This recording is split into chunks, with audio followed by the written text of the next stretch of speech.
आप लोगों के बीच कल एक प्रश्न उठाया था। सुख के संबंध में चर्चा चल रही थी कि हम यहाँ जितने लोग बैठे हैं केवल इनकी ही बात नहीं है, बल्कि प्राणी मात्र की ये आंतरिक अभिलाषा है, आंतरिक मांग है, भीतर की मांग है, हम सुखी हो जाएं, हम सुखी हो जाएं और ऐसा सुख मिल जाए जो एक बार मिले और कभी न बिछुड़े, ऐसा सुख। लेकिन हम लोग अपने व्यवहार को जब देखते हैं तो ऐसा नहीं लगता है कि हम वह चाहते हैं। हम लोग उसके पीछे भागते रहते हैं जो सुख मिले और बिछुड़ जाए। किसके पीछे भागते हैं? जो सुख मिलता है और बिछुड़ता है। और इसी का परिणाम है आज भी हम सुखी नहीं हो पाए हैं। इसका सीधा प्रत्यक्ष प्रमाण है। कोई कहे नहीं जी हम तो शाश्वत सुख के लिए, स्थायी सुख के लिए प्रयास कर रहे हैं। यदि आप स्थायी सुख के लिए प्रयास कर रहे हैं तो स्थायी सुखी कैसे नहीं हो पाए हैं? उसका कुछ तो अनुभव होना चाहिए था।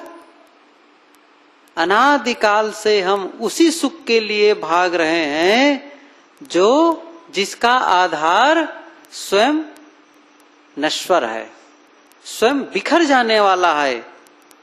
तो फिर सुखी कैसे हो सकते हैं?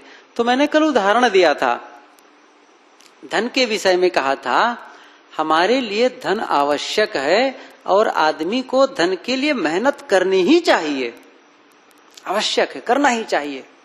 यदि आप जिम्मेदारी संभाले हैं तो मेहनत करें, मेहनत से ही वो प्राप्त होगा। मेहनत का मतलब इसका भी एक और विज्ञान है, केवल मेहनत से भी नहीं मिलता है, ये भी सच है। केवल आप मेहनत करेंगे तो आप धनी हो जाएंगे ऐसा नहीं होता है। नहीं तो ज्यादा मेहनत कौन करता है? जो खेतों में मजदूरी करता है, या फिर देखेंगे ट्रेन जो स्टेशन इत्यादि में जो कुली है, या जहां गंज होता है मंडी, वहां पर कितनी मेहनत तो लोग करते हैं। तो क्या वो लोग लखपति करोड़पति हो गए हैं? नहीं हो गए हैं। केवल शारीरिक मेहनत से कोई धनी नहीं होता है। मेहनत के साथ साथ में इसको कहते हैं हार्ड वर्क। इसको क्या कहते हैं? Hard work. हार्ड वर्क है। लेकिन हार्ड वर्क ही पर्याप्त नहीं है, इसके लिए दो और क्या चाहिए? एक है स्मार्ट वर्क और दूसरा है शार्प वर्क। इसका सरल अर्थ यह होगा कि सही दिशा में और सही ढंग से। इसका सरल अर्थ क्या है? कोई काम करे तो सही दिशा में करें और सही ढंग से करें, तब आप सफल होंगे। नहीं तो केवल मेहनत करते रहेंगे तो सफलता नहीं मिलने वाली है। इसलिए एक तो दिशा सही हो, आप समझ लीजिए, दिशा सही होनी चाहिए। और दिशा के साथ साथ में आपको सिस्टम, कायदा होना चाहिए उसको करने का। नहीं तो फिर सफल नहीं हो सकते हैं। एक उदाहरण कह दूं, फिर दूसरा प्रसंग चलाऊं जो चला रहा था। ये तो मैं प्रसंग वशात कहा, चूंकि यहाँ आखिर हम लोग तो सब जितने लोग बैठे धन के लिए कहते धन मिलना ही चाहिए, मिलना ही चाहिए। किसका धन ज्यादा होता है? नहीं होता है धन ज्यादा। और आदमी को धनी होना ही चाहिए। धनी होने का मतलब इतना जरूर हो जाना चाहिए कि उनके मन में धन की चिंता न रह जाए, ये मैं कहना चाहता हूं। उसकी कमी का अनुभव न होने लगे, आपको लगे बिल्कुल ठीक है, तब इतना होना चाहिए। या तो आपके अंदर इतना ज्ञान हो जाए, जब आवे संतोष धन सब धन धूरी समान, तब तो बढ़िया ही है। नहीं है और पछता रहे हैं तो भी गलत है। आप इतना पैदा कर लें कि आपका परिवार सुखमय, पूरा खाने में, पीने में, पहनने में, ओढ़ने में, रहने में, बसने में आपको चिंता न करना पड़े, आप सहज ढंग से उसको प्राप्त करते रहें। तो मैंने कहा कि केवल मेहनत से नहीं होता है, उसके लिए सही दिशा चाहिए और सही ढंग चाहिए, शार्प वर्क का सही ढंग चाहिए। एक उदाहरण देता हूं कैसे। कि हम कैसे अपना ढंग को कैसे रोज रोज कैसे ठीक करते रहें। एक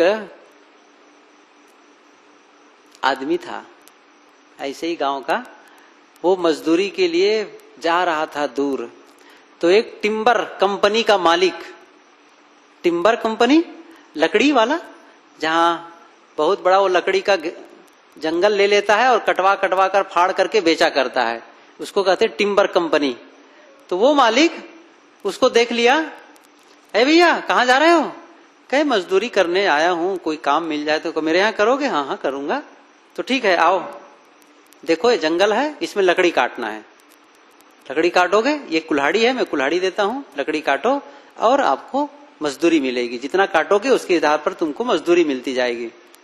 तो हुआ क्या, पहले दिन वो कुल्हाड़ी लिया, जवान था, और काटना शुरू किया, 7 पेड़ काटा, 7 पेड़ काट डाला। दूसरे दिन फिर गया, कुल्हाड़ी लिया और फिर उतनी मेहनत किया, वही टाइम से गया, 6 पेड़ काटा। तीसरे दिन फिर गया, फिर काटा, 5 पेड़ काटा, फिर और आगे दिन 4 काटा, फिर 3 काटा, फिर 2 काटा, और एक दिन ऐसा आया कि वही टाइम से काट रहा था, 1 पेड़ काटना कठिन था। मालिक आए, कहो भैया क्या हो गया है तुम्हें? पहले दिन तो तुम 7 पेड़ काट लिए थे, फिर दूसरे दिन 6 काटे, फिर ऐसे घटते घटते आज तुम पेड़ नहीं काट पा रहे हो, कारण क्या है? कहा कि यही मैं भी नहीं समझ पा रहा हूं मालिक, क्या बात है? भाई वही टाइम से रोज शुरू करता हूं और वही टाइम तक बंद करता हूं और पूरी ताकत से करता हूं, और सबसे बड़ी बात यह है उसी कुल्हाड़ी से काटता हूं जिससे मैं शुरू किया हूं। तो मालिक ने क्या कहा, अच्छा तुमने एक दूसरा काम किया क्या? कुल्हाड़ी में कभी धार लगाए कि नहीं लगाए? जब से काट रहे हो तब से तुम कभी धार लगाए कि नहीं लगाए है? कहीं ये तो मैं नहीं लगाया, मेरे समय ही नहीं मिला। सोचिए उस चीज को, वही कुल्हाड़ी धार वाली थी तो 7 पेड़ काट दिया, धार तो मुड़ेगी ना, और उस आदमी को धार निकालने के लिए समय ही नहीं मिला। विकास कर पाएगा? नहीं कर पाएगा। एक तो सही दिशा हो और सही ढंग हो, ऐसी दशा हम लोगों की है। हम लोग के भी मस्तिष्क को धार निकालने की जरूरत है। धार नहीं निकालोगे तो कुल्हाड़ी जैसे भोथरी हो जाती है, वैसे ही हम लोग की बुद्धि भी कुंद हो जाएगी। इसलिए इसकी सफाई, इसमें घसाई चाहिए। ये सत्संग एक माध्यम है, सदग्रंथ एक माध्यम है, चिंतन एक माध्यम है जिससे हम सफाई करते रहते हैं। ये तो अलग विषय हुआ।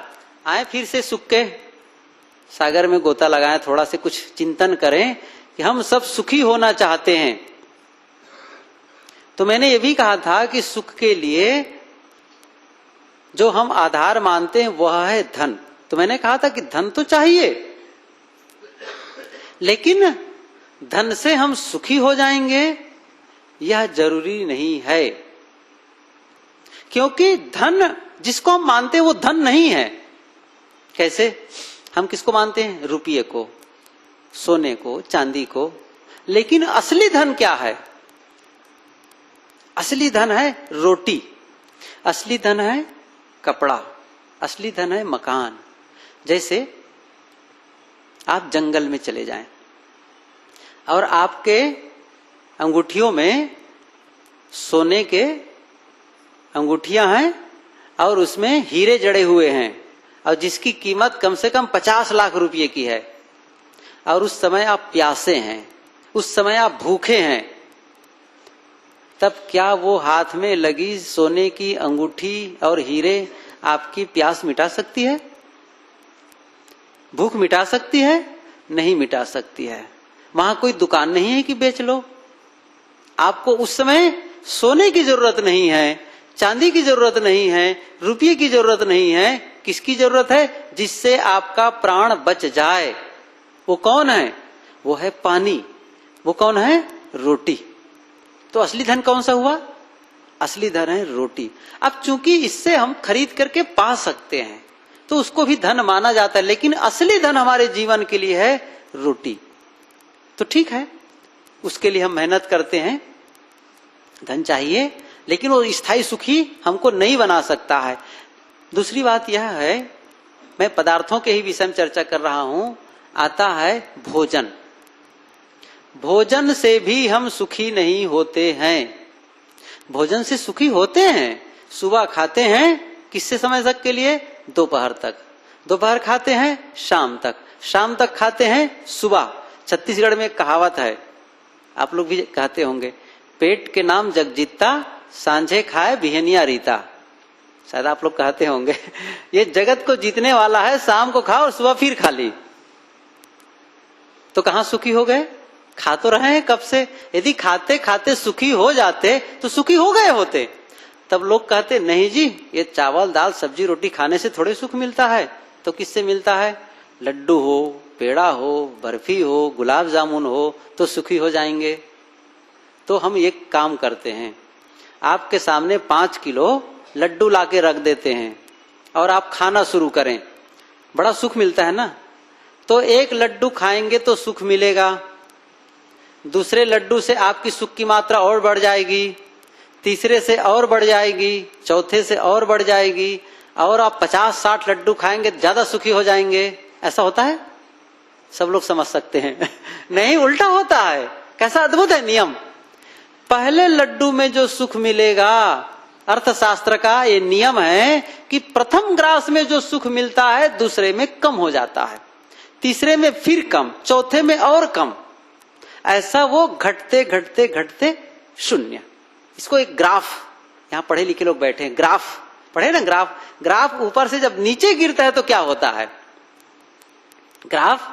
ऐसे ही सुख का ग्राफ गिरने लगता है। विषयों में जितने सुख की कल्पना की गई है वह ग्राफ गिरते गिरते शून्य की ओर चला जाता है। बड़ा अद्भुत है ये। और हम क्या मान रहे हैं, सुखी हो जाएंगे, वो हो जाएंगे। मैं कहता हूं सुखी हो जाएंगे, लेकिन वह सुख आपका छिन जाएगा। और मैं यहां चर्चा क्या कर रहा हूं, हम ऐसा सुख चाहते हैं जो एक बार मिले और कभी न बिछुड़े। ऐसा सुख नहीं चाहते कि आज मिले और कल बिछुड़ जाए। इसलिए खाने में भी सुख नहीं, बल्कि होता क्या है, जिस लड्डू से हम सुख माने थे अब बहुत तंग किया जाए, तुमको नहीं खाओगे तो फिर ठीक नहीं होगा। तब क्या करेंगे, कितना कष्ट होगा उस आदमी के लिए। मान लो बहुत खींचेगा तो 5 लड्डू खाएगा, और बहुत जवान होगा 10 खा लेगा, 50 तो नहीं खा सकता है ना। संकट है ना उसके लिए। तब वो तकलीफ, अब वो दुख शुरू हो गया, उल्टा हो गया। जहां से सुख शुरू हुआ था वो अब दुख में बदल जाता है। यही है विषयों की परिणति। दुख एक बार सुख और धीरे धीरे दुख। कैसा अद्भुत है। इसलिए हमें पहले ही सावधान हो जाना चाहिए। इससे हम सुखी नहीं होंगे, इससे हमारा जीवन चलेगा, इससे हमारा जीवन गुजर होगा। इसलिए इसको लेना हमारा काम है, हमारी मजबूरी है, न कि इससे हम सुखी हो जाएंगे। इसका मतलब सुख का कोई और रास्ता है। एक तीसरी बात, कपड़ा। चलो कपड़ा पहनते हैं, सब लोग कपड़ा पहनते, बिना कपड़ा के हम लोग जी नहीं सकते। जीने का मतलब जी तो सकते हैं, लेकिन सामाजिक मर्यादा, ठंडी गर्मी सबके निवारण के लिए बहुत लंबे समय से कपड़ा पहनने का रिवाज है। पहले तो खाना बदोश की तरह जंगलों में लोग रहा करते। समाज शास्त्र पढ़ो, इतिहास पढ़ो तो लगता है सब जंगल में वही पशु की तरह नंग धड़ंग कबीले में रहा करते थे। कपड़ा शुरू ही नहीं हुआ था बनना, तब की बात छोड़िए। लेकिन वैदिक काल से भी कपड़ा बनना शुरू, पहले से कपड़ा बनना शुरू हो गया, कपड़ा पहनते हैं। अब कपड़ा पहन के हम सुखी हो जाएंगे, और बढ़िया बढ़िया डिजाइन का चाहिए, नया नया फैशन का चाहिए। यही है संकट। आप लोगों को कितना बढ़िया कपड़ा चाहिए, शरीर ढकने के लिए चाहिए। अब आपके पास शक्ति है तो बढ़िया कपड़ा ले लीजिए, लेकिन दूसरे के बढ़िया कपड़ा को देख के ललचाएं और अपने आप को दुखी और अभागा माने, यही है चिंतन की गलती। हम सोचने में ही गलत करना शुरू कर देते हैं। दुख कहां शुरू होता है, हमारी सोच में। इसको मैं आगे बताऊंगा कि हम अपनी सोच को कैसे बदलें। शुरुआत कहां से होती है, दुख और सुख की। सब कुछ ये दिमाग में है। उसी को, इसीलिए कबीर साहब को साखी सब लोग याद कर लें। एक साधे सब साधिया, सब साधे एक जाए, जैसे सींचे मूल को फूले फले अघाए। एक मन को साध लो, सब सध गया, और एक मन को नहीं साधे तो सब चला गया। इस पर तो मैं समय से चर्चा करूंगा, आज तो बस इतना ही है। कपड़े से हमारा तन ढकता है, कपड़े के लिए लड़ाई झगड़ा मत करो। एक घर है, एक साड़ी आ गई 1000 रुपये की, एक साड़ी आ गई 900 रुपये की, तब देरानी जेठानी में क्या होगा? 1000 रुपये वाली हमको मिल जाए, 1000 रुपये वाली हमको मिल जाए। अब हिम्मत नहीं होती है कि तुम ही पहन लो बहन, मुझे केवल 900 वाला दे दो, तुम ही पहन लो 1000 रुपये वाली में। नहीं हिम्मत होती है। कहां दिमाग में रहती? 1000 रुपया मुझे, 1000 रुपया मुझे मिले। अब वो 1000 रुपये वाली साड़ी मिल जाएगी तब क्या होगा? सुखी हो जाएंगे ना। अब बताइए, एक दिन उस साड़ी को पुरानी होना है, धीरे धीरे पुरानी हो जाएगी और एक दिन उसको फेंकना पड़ेगा। कहां सुख है उसमें? कपड़ों में सुख नहीं है, गहनों में सुख नहीं है, इससे कुछ नहीं। हम सुखी तो तब मानेंगे आपको 1000 रुपये की साड़ी दे दें, 1000 रुपये की सूट दे दें, और उस समय आपका संकट आ जाए घर में, तब भी आप कहें चलेगा, मन प्रसन्न है, हम तो कम से कम कीमती साड़ी पहने हैं ना, इसलिए हमको दुख नहीं होगा। ऐसा होता है? कीमती साड़ी वाले भी रोते हैं और सस्ती साड़ी वाली लोग भी रोते हैं। ऐसा नहीं है कि जो कीमती साड़ी पहने हैं रोते नहीं है। मैं अच्छी तरह बताऊं, जो दुख आ जाता है ना, तो फिर एक कपड़े काम नहीं करते हैं, गहने काम नहीं करते हैं। गुरुजी कहा करते हैं, एक माँ थी, उसका एक बच्चा था करीब 10-11 साल का, वो मर गया। सोचिए उस चीज को आप। उस बच्चा जब मर गया, उस माँ का, तो उन्होंने कहा बहुत दिनों के बाद, साहब जब वो बच्चा मरा इतना मैं दुखी हुई, साल भर तक, गहने की तो बात छोड़िए, अच्छे कपड़े को भी मैं अपने शरीर में नहीं लगाई, अच्छे कपड़े भी पहनने का मन नहीं करता था। कहां फायदा करता है? यदि वो दुख है तो कपड़े काम नहीं करेंगे। आप कहीं मेहमानी में गए हैं, आप कहीं मेहमानी में गए हैं और आपके सब परिचित लोग हैं, परिवार के लोग हैं, मित्र मंडली है, और उसी बीच आपका कोई घोर अपमान कर दे, सबके बीच में आपका अपमान कर दे, आपको गाली दे दे, आपकी फजीती कर दे। आप घर में लौटेंगे तो जानते हैं लौटते लौटते कितनी तकलीफ होगी आपको। मान लो आपको एयर कंडीशन गाड़ी में आना हुआ, तो क्या आप ठंडा जाएंगे? आपका मन ठंडा जाएगा? नहीं, वो आपको कहेगा उसने मुझे ऐसा कहा, उसने मुझे ऐसा कहा। और घर में भी आप बढ़िया पंखा लगा लें, कूलर लगा लें, तो भी आपका मन ठंडा नहीं होगा। क्यों? उसने ऐसा कहा है मुझे। उस दुख को आपका घर ठीक कर देता, उस दुख को आपकी गाड़ी ठीक कर देती? नहीं, उस दुख को नहीं करने वाला है। जब घर में किसी का शरीर छूट जाता है तो कपड़ा, मैंने बताया ना, कपड़ा पहनना पसंद नहीं करते, और उसी समय कोई आप बढ़िया भोजन उनको परस करके दें, कितना खराब लगेगा उसको। खुद सोचिए इस चीज को। घर में इतना संकट है और मुझे अच्छा भोजन खिला रहे हो, मुझे चिढ़ा रहे हो, और किसी को बढ़िया कपड़ा लेकर कहो इसको पहनो, बहुत नाराज होगा, और जले में नमक डालते हो, ऐसा सब कहेंगे। मतलब वो दुख दूर करने का उपाय कपड़ा नहीं है, गहना नहीं है, घर नहीं है, और मोटर गाड़ी नहीं है। दुख दूर करने का उपाय कुछ और है, इसलिए इसे आप सुख का साधन मत माने। इसको उपयोग करें उपयोग, अच्छी बात है, और आपके पास शक्ति है, कमाएं ठीक से, और बढ़िया कपड़ा पहनना ही चाहिए। ये मनुष्य के लिए बना है, बढ़िया घर बनाना ही चाहिए, बढ़िया गाड़ी खरीद के चलना ही चाहिए, सब कुछ बढ़िया होनी चाहिए। लेकिन ये मानो कि हमारे में कोई दुख की स्थिति आएगी तभी हमारा सहयोग करने लगेंगे, ऐसा नहीं है। एक आलोचना आपकी हो गई, एक आपके बारे में फजीती हो गई, उसी को दूर नहीं कर पा रहा है, ये कैसे दूर कर पाएगा? इसलिए ये सुख का साधन एक घर हो, एक बढ़िया घर हो, ठीक है, तो आपको अच्छा लगेगा। नया घर है तो दुख थोड़ी लगेगा, लेकिन उसी नए घर में रहते रहते लगेगा ठीक है, सामान्य है, चलेगा, आपका दुख दूर नहीं करने वाला है। वो नया घर बनता है तो बड़ा आनंद आता है, लेकिन जब वही घर पुराना होता है तो आनंद कहां चला जाता है। मैं एक सच्ची घटना बताऊं आप लोगों को। एक बड़े आदमी, आज तो वो मकान हम लोग कई बार उसमें रह चुके हैं, वो कई करोड़ रुपए की होगी, बड़े शहर की बात है। तो गुरुजी भी वहां जाते रहते थे। तो जब पहली बार वो मकान बना ना, जानते हैं, यदि कोई सीढ़ी चढ़ते चढ़ते उस मकान की दीवार में कोई हाथ रख देता तो वो घर मालिक डांटता, हाथ मत रखो दीवार में। क्यों? इसलिए कि दाग लग जाएगा, दाग लग जाएगा, हाथ मत लगाओ। कई साल के बाद गए हम लोग वहां गुरुजी के साथ, कई साल बाद, बहुत मेरे साथ 30-35 साल हो गया रहा होगा। फिर गए, और मैं पहले जब बना था तो जानता भी नहीं, लेकिन जब बाद में गए तो मैं था गुरुजी के साथ उस समय। तो वो जो खिड़की के बाहर वो जो पानी रोकने के लिए नहीं बनाए रहते हैं, छाजन टाइप का थोड़ा से, तो वो सब खराब हो चुका था कई ठने। तो एक कारीगर 2 जने ला करके वो बनवा रहे थे। तो जो पहले जो डिजाइन बनवाए थे, अब उसी डिजाइन से नहीं बनवाकर सादा सादा उसको बनवा रहे थे। गुरुजी ने कहा, अरे जैसे पहले डिजाइन बनवाए थे वैसा डिजाइन बनवा दो। तो क्या कहते हैं, अरे साहब अब तो मकान पुराना हो गए, क्या सजाऊं। जो हाथ रखने पर लोगों को डांटता था वही व्यक्ति अब क्या कह रहा है, अरे साहब अब तो मकान पुराना हो गए, क्या सजाना है। कहां गया उस मकान की स्थिति, कहां है उसमें सुख।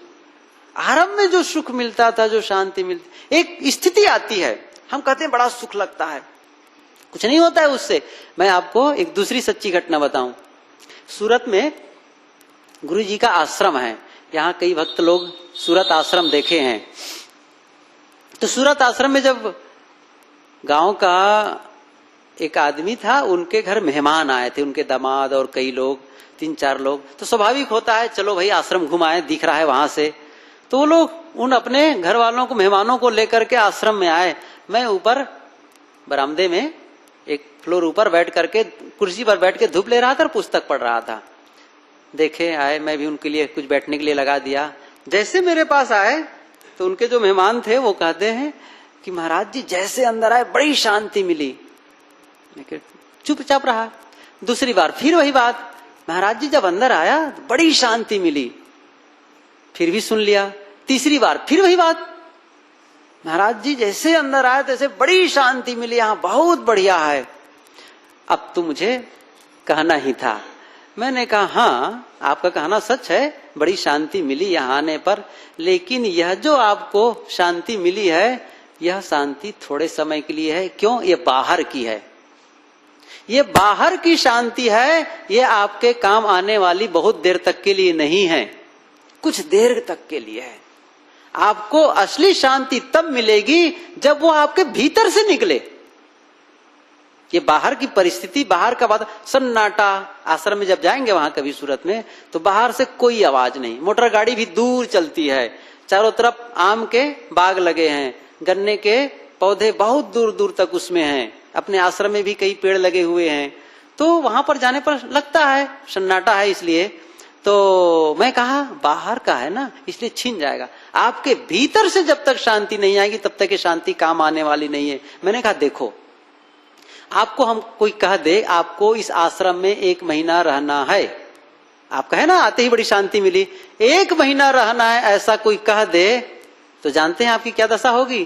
केवल 4 दिन बीतने पर आप परेशान हो जाएंगे। ओफ, यहाँ तो टीवी देखने को नहीं मिलता है, यहाँ अखबार पढ़ने को नहीं मिलता है, यहाँ तो किसी से बात करने को नहीं मिलता है। आप भागने लगेंगे, आप हमको पकड़ेंगे ना, आपको रुक जाओ भैया, नहीं साहब हम भाग जाएंगे। क्यों? बाहर की शांति थी वो छिन गई। वो शांति जब भीतर से आएगी तो बाहर का जो वातावरण है आपका सहयोग करने लगेगा। एक महत्वपूर्ण बात, जब हमारे भीतर से शांति मिलती है तो बाहर के लोग भी सहयोगी हो जाते हैं, नहीं तो बाहर वही काटने दौड़ता है। इसलिए बाहर की शांति काम आने वाली नहीं है, हमें भीतर से शांति की आवश्यकता है, वही शाश्वत सुख देने वाला है। तो फिर धन में सुख नहीं है, पदार्थों में सुख नहीं है, यह सुख विषयों में जो भी सुख है वह मिलता है और धीरे धीरे घटता है। कैसे घटता है? एक संस्कृत के कवि ने बहुत बढ़िया कहा है, इतना बढ़िया कहा है आपको बताता हूं। उन्होंने गन्ने का उदाहरण दिया है। गन्ना समझ रहे ना, कुशियार सब लोग समझते हैं। उन्होंने कहा कि ऐ गन्ना तेरे में बहुत से गुण हैं, बहुत गुण है, बड़ा मीठा लगता है, बहुत मधुर है, बहुत फायदा करता है, लेकिन एक अवगुण है तेरे में। गन्ने में एक अवगुण है, क्या? जैसे जैसे तुम्हारा सेवन किया जाता है वैसे वैसे तुम नीरस होते जाते हो। गन्ना चूसे हो ना, कब सब समझ रहे हो? पहले चूसो तो बड़ा सरस रस वाला, और जैसे चूसना शुरू करो वैसे ही वो पहिया, नीरस नीरस, ऐसा होता है ना। ऐसे ही संसार का सुख है, बड़ा सरस, पहले बड़ा आनंद, बड़ा बढ़िया लगता है, और धीरे धीरे उन विषयों को भोगते भोगते नीरस। इसी को उपनिषद में कहते हैं श्रेय मार्ग और प्रेय मार्ग। थोड़ा और भी कुछ कहता जाऊं साथ ही साथ। श्रेय मार्ग और प्रेय मार्ग, दो मार्ग होते हैं। उपनिषद में आया है, श्रेय मार्ग का मतलब होता है कल्याण का मार्ग, प्रेय मार्ग मतलब होता है संसार का मार्ग, भोग का मार्ग। मतलब यह हुआ जिसके करने में आरंभ में सुख लगे, अच्छा लगे, लेकिन उसका परिणाम कष्टप्रद हो, उसे कहते हैं प्रेय मार्ग। प्रारंभ में प्रिय लगे लेकिन परिणाम दुख दे, उसको कहते हैं प्रेय मार्ग। और जिसका आरंभ में आपको तकलीफ लगे जिसको करने में, लेकिन उसका परिणाम आपको सुख देने लगे, उसे क्या कहते हैं? उसको श्रेय मार्ग कहते हैं। ये साधना, ये सत्संग, ये स्वाध्याय का काम, ध्यान का काम बड़ा कष्ट देता है। किसी को कहो बैठ जाओ ध्यान में 1 घंटा, अरे साहब कमर दर्द करता है, आप ध्यान की बात कहते हैं।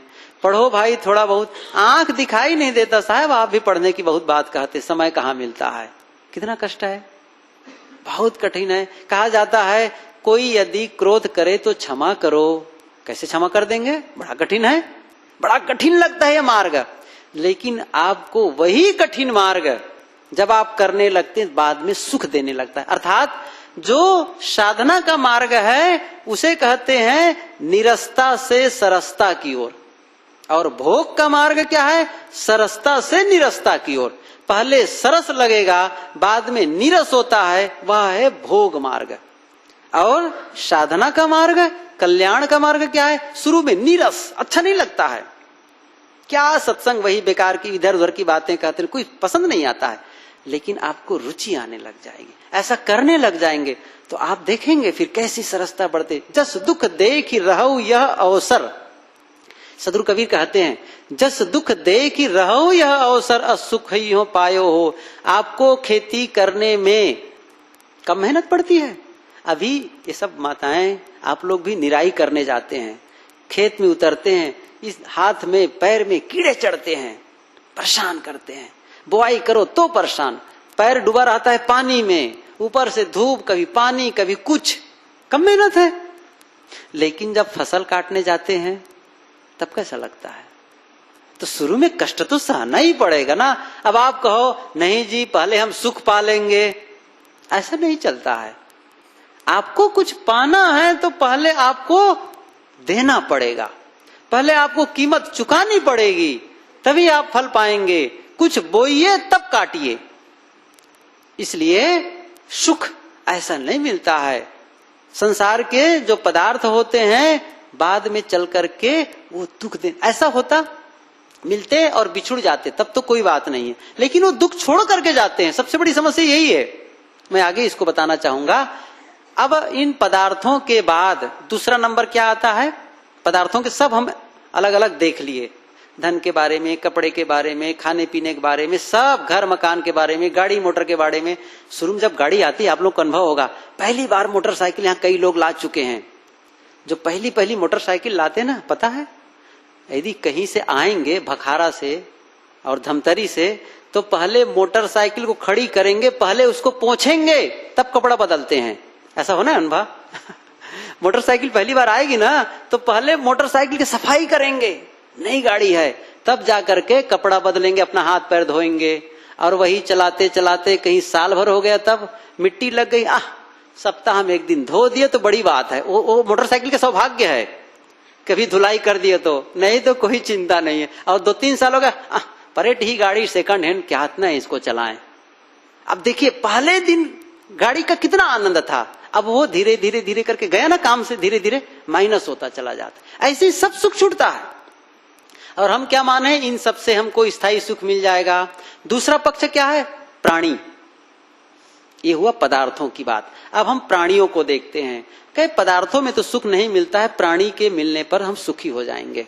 प्राणी का मतलब पत्नी, बच्चे, पिता, भाई, जो भी परिवार के मित्र, ये सब हमारे लिए सुख देते हैं। अच्छी बात देते हैं। कौन कहता है कि सब दुख देने वाले हैं? नहीं, सब सुख देते हैं। किसी के घर में शादी हो तो आदमी थोड़ी दुखी होता है। कोई दूल्हा राजा थोड़ी रोता है, नहीं, हंसता है, बढ़िया लगता है उसको। लेकिन कितने दिन तक के?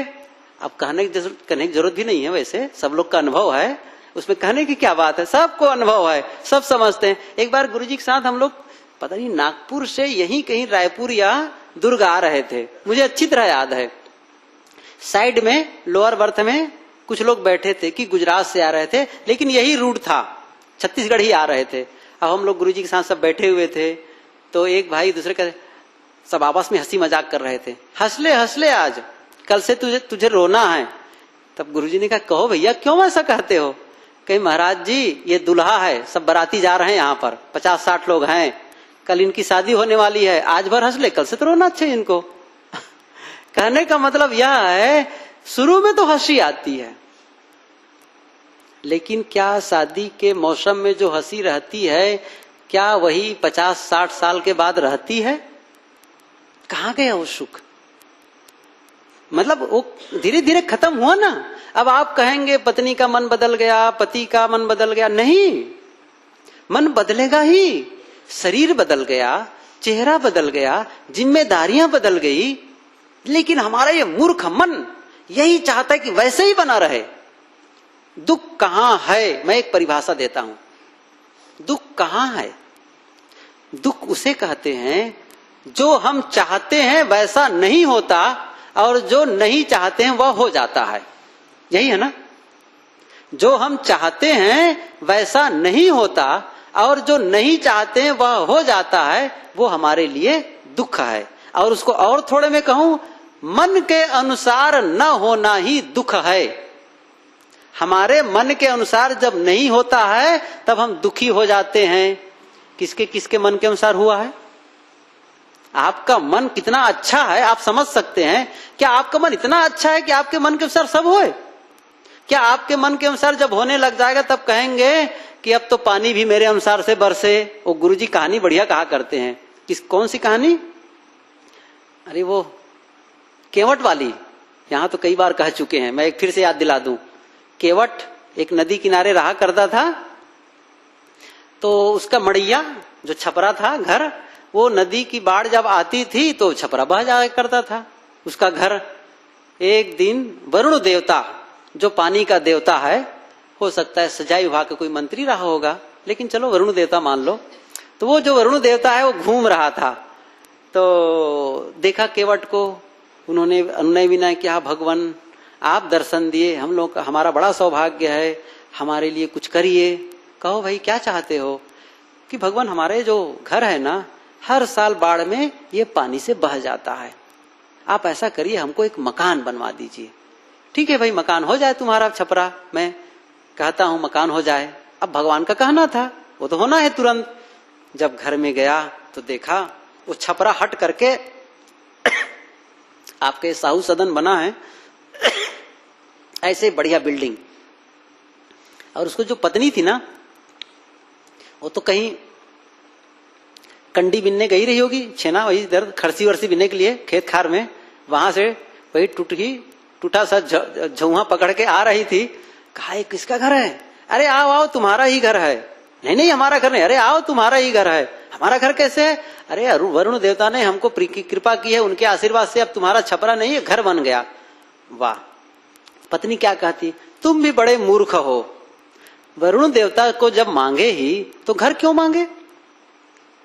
अरे तुमको किला मांगना था, किला राजा का किला, जाओ मांग करके आओ फिर से। अच्छा भाई ठीक है, जाता हूं फिर से वरुण देवता को खोज खाज के फिर देखे, वरुण देवता अभी पहुंचे ही नहीं थे, बैठे थे कहीं विश्राम कर रहे थे। भगवान क्षमा करें, आप तो घर बनवा दिए, लेकिन पत्नी को पसंद नहीं है। वो क्या कहती है? वो कहती है कि किला मांग करके आओ।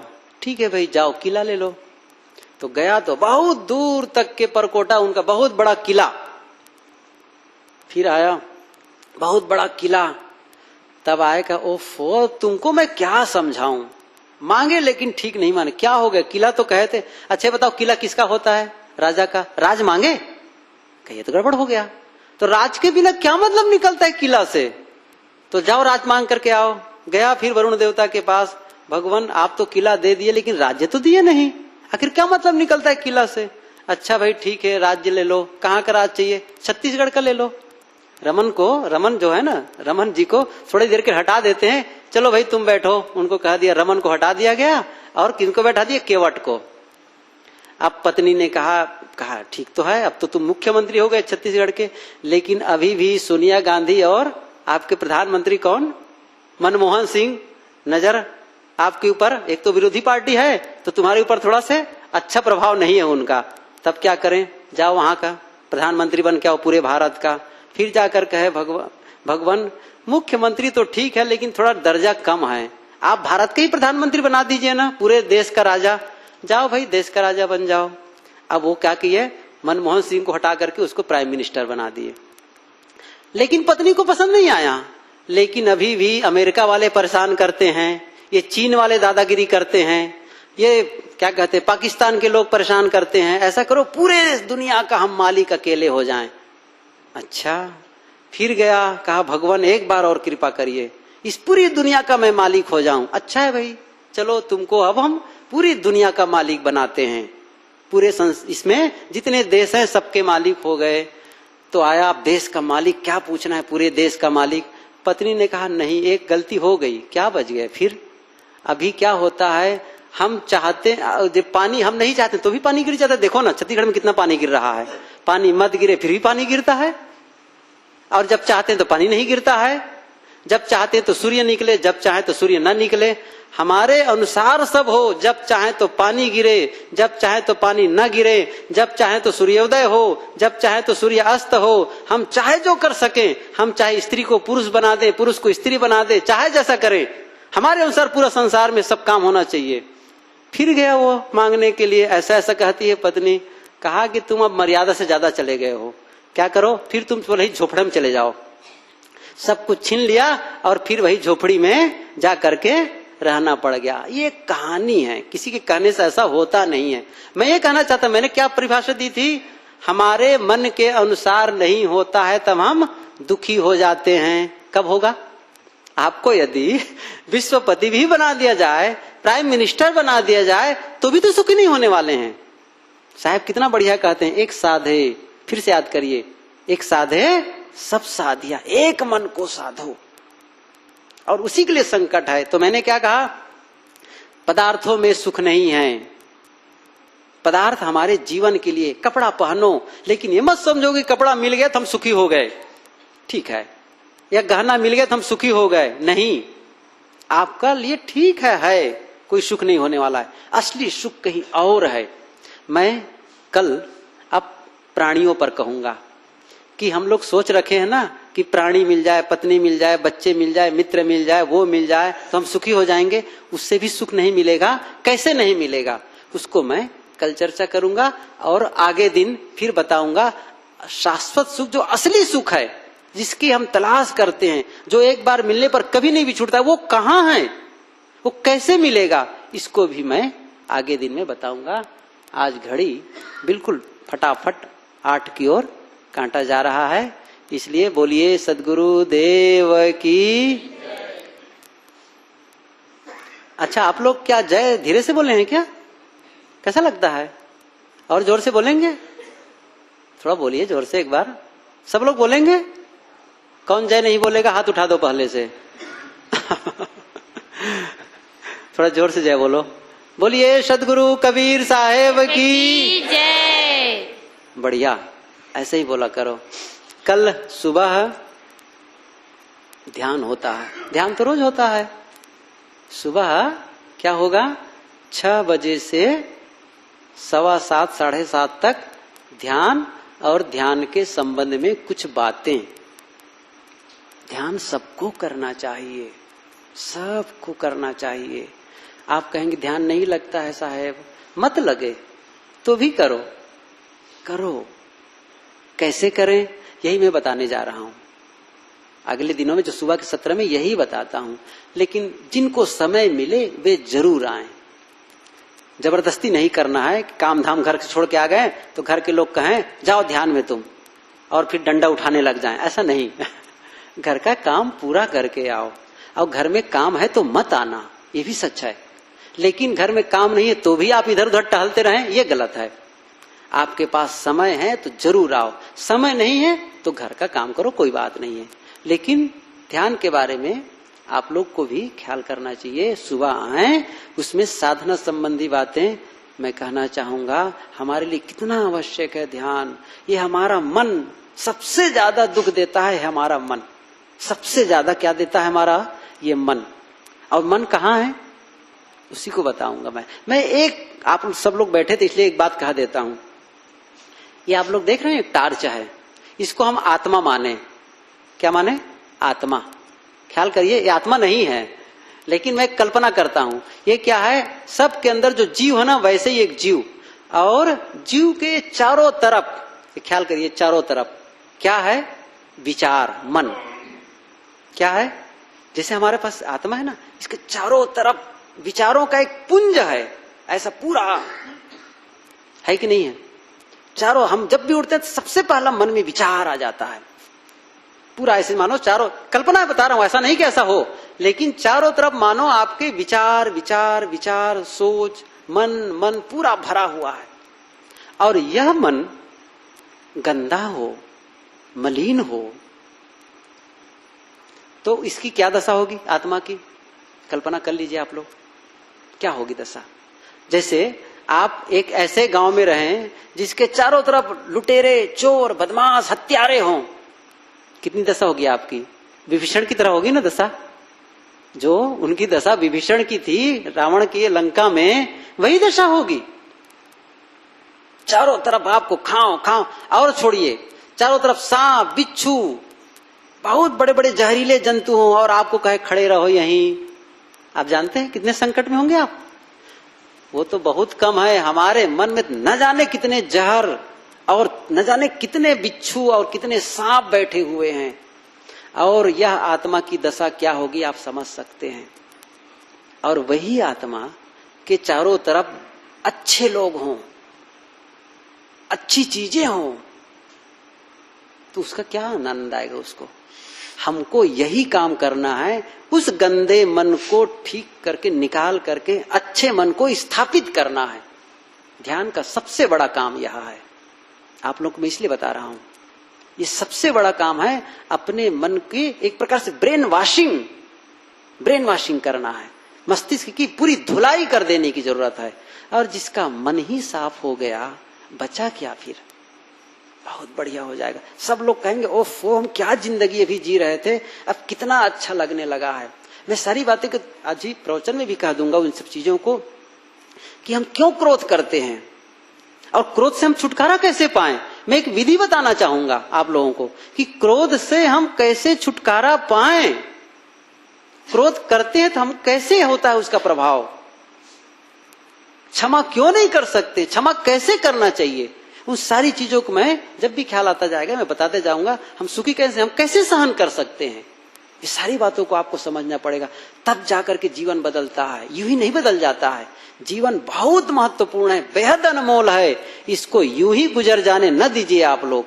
इसलिए परिवार के साथ रहते कितना सुख आपको लगेगा। परिवार में, वही परिवार जो आपको काटने दौड़ता था, वही परिवार लगेगा बहुत बढ़िया है। यही समाज आपको बढ़िया लगने लग जाएगा।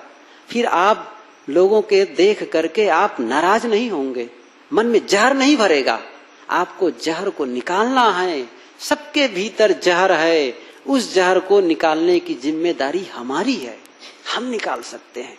इसलिए आप लोग जब भी समय मिले यहाँ आए, हमारे साथी लोग, संत लोग बताएंगे, और जब भी मुझे समय मिलेगा इन विषयों पर मैं चर्चा करूंगा। सोच कैसे बदले, हम अपने विचारों को कैसे बदल सकते हैं, इन सारी बातों पर मैं विस्तार से चर्चा करना चाहूंगा। अभी मेरा संदर्भ चल रहा है सुख और दुख का, इसको मैं बस कल में खत्म कर देना चाहूंगा।